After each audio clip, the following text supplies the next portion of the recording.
guys, I know it's been a while since I've been on YouTube, but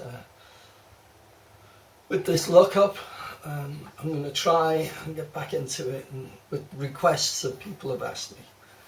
This here is the LEM Electronica SCX516/8, which means it's a 8 output multi-switch.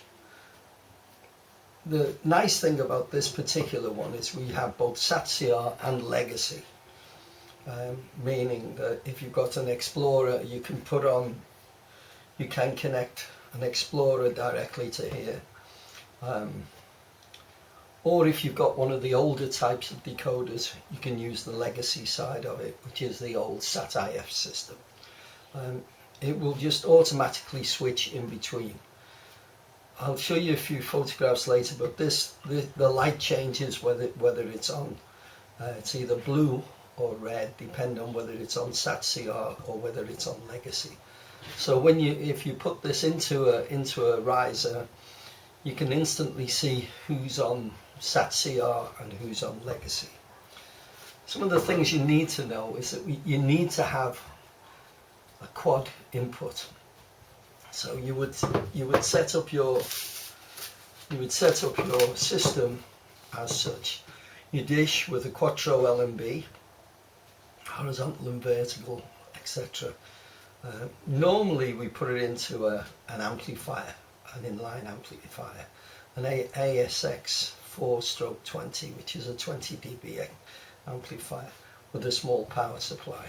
If you have the power supply there, you don't need a power supply for the SCX.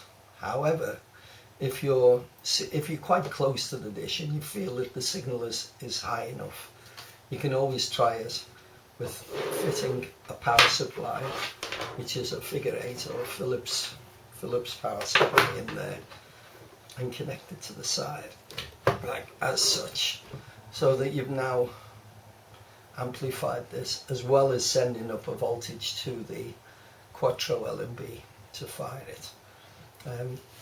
As you can see from the diagram, from the SCX 516/8, we can take each item out. Whether it's a standard decoder or an Explorer, you can take a direct feed to it. However, if you have more than one decoder, in other words two Explorers or an Explorer, or one of those that uses the other type of user bands, you need a splitter. If you've only got 2, S2. If you've got 4, then it's an S4. This is a special type of splitter. It's not the standard type of splitter to feed the decoders. So this is the way to do an installation with the SCX 516/8. If you have any questions, give me a ring, 072 338 7768. Thank you very much. Bye.